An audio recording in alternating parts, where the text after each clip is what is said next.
मला इथं 50 वर्ष झाली. लग्नच इथं झालं, मुलं इथं झाली. ज्या घरात आम्ही राहतो छोट्याशा, आज हे घर बघून आम्हाला खूप खूप आनंद होतो. एवढा आनंद होतं की असं वाटतं की कधी आम्हाला ही घरं भेटतील आणि आम्ही कधी आमच्या मुलांना असलं स्वप्न दाखवावं. खूप आनंद आहे आम्हाला. लवकरात लवकर आम्हाला आमची घरं करून दे म्हणा. खुश आहे, खूप खुश आहे, खूप खुश आहे. आनंद आहे, एकदम आनंद आहे. आत्ता तुम्ही जे राहतात ते घर कसं आहे नेमकं?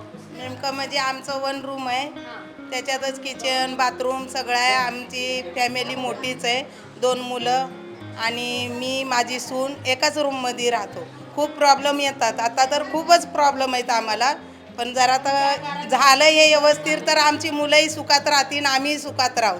जे अडचणी आहेत आमच्या त्या दूर होतील आणि जे काही चाललंय ते लय चांगलं चाललंय. आम्ही खूप आनंदी आहे.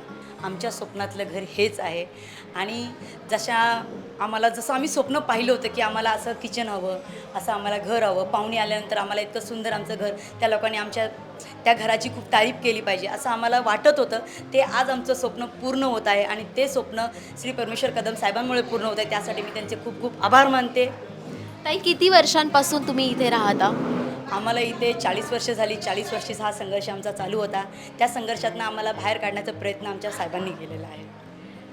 आज भूमिपूजन झालं आणि त्याचबरोबर माता रमाईंचं एक स्मारक देखील उभारण्याची घोषणा झालेली आहे. काय भावना आहेत? खूप छान. खूप म्हणजे खूप छान. त्यांनी जे घोषणा केली त्यासाठी मी त्यांचे खरंच मनापासून आभार मानते.